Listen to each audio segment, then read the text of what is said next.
ತಮಿಳುನಾಡು ಜನರಿಗೆ ಸಿಎಂ ವಿಜಯ್ ಉಡುಗೊರೆಗಳ ಸುರಿಮಳೆಗೈದಿದ್ದಾರೆ. ತಮಿಳುನಾಡು ರಾಜಕೀಯ ಮತ್ತು ಸಾರ್ವಜನಿಕ ಕಲ್ಯಾಣ ನೀತಿಗಳಿಗೆ ಹೊಸ ತಿರುವು ನೀಡುವಲ್ಲಿ ಮುಖ್ಯಮಂತ್ರಿ ಜೋಸೆಫ್ ವಿಜಯ್ ವಿಧಾನಸಭೆಯಲ್ಲಿ ಪ್ರಮುಖ ಚುನಾವಣಾ ಭರವಸೆ ಮತ್ತು ಪರಿಹಾರ ಪ್ಯಾಕೇಜ್ ಅನ್ನು ಘೋಷಿಸಿದರು.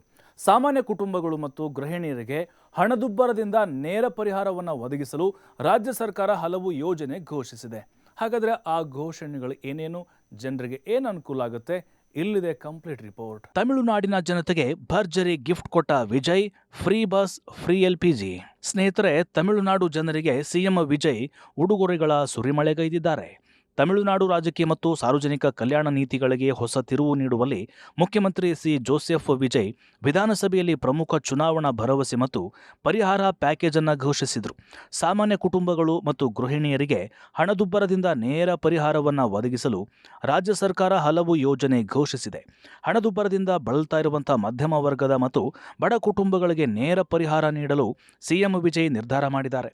ಇದಕ್ಕಾಗಿ ಜನರಿಗೆ ಅನುಕೂಲವಾಗುವಂತಹ ಯೋಜನೆಗಳನ್ನು ಜಾರಿಗೆ ತಂದಿದ್ದಾರೆ. ಜನರಿಗೆ 3 ಉಚಿತ LPG ಸಿಲಿಂಡರ್. ರಾಜ್ಯ ಸರ್ಕಾರ ಮೊದಲಿಗೆ ವರ್ಷಕ್ಕೆ 3 LPG ಸಿಲಿಂಡರ್ಗಳನ್ನು ಸಂಪೂರ್ಣವಾಗಿ ಉಚಿತವಾಗಿ ನೀಡುವ ಮಹತ್ವದ ನಿರ್ಧಾರವನ್ನು ತೆಗೆದುಕೊಂಡಿದೆ. ಈ ಯೋಜನೆಯ ಅತ್ಯಂತ ಮಹತ್ವದ ವೈಶಿಷ್ಟ್ಯವೆಂದರೆ ಅರ್ಹ ಫಲಾನುಭವಿಗಳು ಸರತಿ ಸಾಲಿನಲ್ಲಿ ನಿಲ್ಲಬೇಕಾಗಿಲ್ಲ. ಬದಲಾಗಿ 3 ಸಿಲಿಂಡರ್ಗಳಿಗಾಗಿ ಸಂಪೂರ್ಣ ಸಬ್ಸಿಡಿ ಮೊತ್ತವನ್ನು ನೇರ ಲಾಭ ವರ್ಗಾವಣೆ ಮೂಲಕ ನೇರವಾಗಿ ಅವರ ಬ್ಯಾಂಕ್ ಖಾತೆಗಳಿಗೆ ವರ್ಗಾಯಿಸಲಾಗುತ್ತೆ. ಇನ್ನು ಈ ನಿರ್ಧಾರದಿಂದ ಅಡುಗೆ ಅನಿಲದ ಖರ್ಚು ಕಡಿಮೆಯಾಗುತ್ತೆ. ಮನೆಯಲ್ಲಿ ಅಡುಗೆ ಮಾಡುವ ಗೃಹಿಣಿಯರಿಗೆ ಇಷ್ಟು ದೊಡ್ಡ ನೆರವಾಗುತ್ತೆ. ಹಣದುಬ್ಬರದಿಂದ ಬೆಲೆಗಳು ಏರುತ್ತಿರುವಾಗ ಸರ್ಕಾರ ನೇರವಾಗಿ ಹಣ ಜಮಾ ಮಾಡೋದ್ರಿಂದ ಜನರಿಗೆ ಅನುಕೂಲವಾಗುತ್ತೆ. ಸಿಲಿಂಡರ್ ತುಂಬಿಸಲು ಹೋಗಿ ಸರತಿ ನಿಲ್ಲಬೇಕಾಗಿಲ್ಲ. ಹಣ ಬ್ಯಾಂಕ್ ಖಾತೆಗೆ ಬಂದ್ಬಿಡುತ್ತೆ. ಇದರಿಂದ ಕುಟುಂಬದ ಮಾಸಿಕ ಖರ್ಚು ಸ್ವಲ್ಪ ಮಟ್ಟಿಗೆ ಕಡಿಮೆಯಾಗುತ್ತೆ. ವೆಟ್ರಿ ಪಯಣಂ ಯೋಜನೆ ಪ್ರಾರಂಭ. ಹೆಚ್ಚುವರಿಯಾಗಿ ಮುಖ್ಯಮಂತ್ರಿ ವಿಜಯ್ ವೆಟ್ರಿ ಪಯಣಂ ಯೋಜನೆಯನ್ನು ಪ್ರಾರಂಭಿಸುವುದಾಗಿ ಘೋಷಿಸಿದ್ದಾರೆ. ಇದು ಮಹಿಳೆಯರ ಸಾರ್ವಜನಿಕ ಸಂಚಾರವನ್ನು ಉತ್ತೇಜಿಸಲು ರಾಜ್ಯದ ಅಸ್ತಿತ್ವದಲ್ಲಿರುವ ಉಚಿತ ಬಸ್ ಪ್ರಯಾಣ ಯೋಜನೆಯ ವ್ಯಾಪ್ತಿಯನ್ನು ವಿಸ್ತರಿಸುತ್ತೆ. ಈ ಹೊಸ ಉಪಕ್ರಮ ಈಗ ರಾಜ್ಯಾದ್ಯಂತ ಲಕ್ಷಾಂತರ ಮಹಿಳೆಯರಿಗೆ ಸರ್ಕಾರಿ ಬಸ್ಗಳಲ್ಲಿ ಉಚಿತ ಶುಲ್ಕರಹಿತ ಪ್ರಯಾಣಕ್ಕೆ ಇನ್ನಷ್ಟು ವ್ಯಾಪಕ ಪ್ರವೇಶವನ್ನು ಒದಗಿಸುತ್ತೆ. ವಿಧಾನಸಭೆಯಲ್ಲಿ ಈ ಪ್ರಮುಖ ಕಲ್ಯಾಣ ಕ್ರಮಗಳನ್ನು ಘೋಷಿಸುವ ಮೂಲಕ ಸರ್ಕಾರವು ತಳಮಟ್ಟದಲ್ಲಿ ಮಹಿಳೆಯರನ್ನು ಸಬಲೀಕರಣಗೊಳಿಸುವ ಮತ್ತು ಕುಟುಂಬಗಳ ಮನೆಯ ಬಜೆಟ್ಗಳನ್ನು ಭದ್ರಪಡಿಸುವತ್ತ ತನ್ನ ಗಮನವನ್ನು ಸ್ಪಷ್ಟವಾಗಿ ಸೂಚಿಸಿದೆ.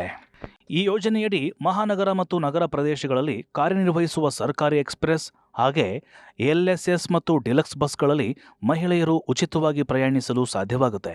ಅಂತರ್ಜಿಲ್ಲಾ ಪ್ರಯಾಣಕ್ಕಾಗಿ ಗ್ರಾಮೀಣ ಮತ್ತು ಗುಡ್ಡಗಾಡು ಪ್ರದೇಶಗಳಲ್ಲಿ ಕಾರ್ಯನಿರ್ವಹಿಸುವ ನಿಯಮಿತ ದರದ ಸರ್ಕಾರಿ ಬಸ್ಗಳಿಗೂ ಈ ಪ್ರಯೋಜನ ಅನ್ವಯಿಸುತ್ತೆ.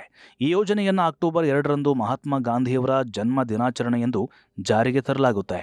ಈ ಕಾರ್ಯಕ್ರಮದಡಿ ಪ್ರವಾಸಗಳ ಸಂಖ್ಯೆ ಅಥವಾ ಆದಾಯದ ಮೇಲೆ ಯಾವುದೇ ಮಿತಿ ಇರುವುದಿಲ್ಲ ಅಂತ ವಿಜಯ್ ಹೇಳಿದರು. ಟ್ರಾನ್ಸ್ಜೆಂಡರ್ ಜನರು ಸಹ ಉಚಿತ ಪ್ರಯಾಣಕ್ಕೆ ಅರ್ಹರಾಗಿರ್ತಾರೆ. ಮಹಿಳೆಯರಿಗೆ ಸ್ವಾವಲಂಬಿಯಾಗಿ ಬದುಕಲು ಅವಕಾಶ. ಮಹಿಳೆಯರು ಈಗ ಕೆಲಸಕ್ಕೆ ಹೋಗಲು, ಮಕ್ಕಳನ್ನು ಶಾಲೆಗೆ ಕಳುಹಿಸಲು ಅಥವಾ ಮಾರುಕಟ್ಟೆಗೆ ಹೋಗಲು ಬಸ್ ದರ ಕೊಡಬೇಕಾಗಿಲ್ಲ.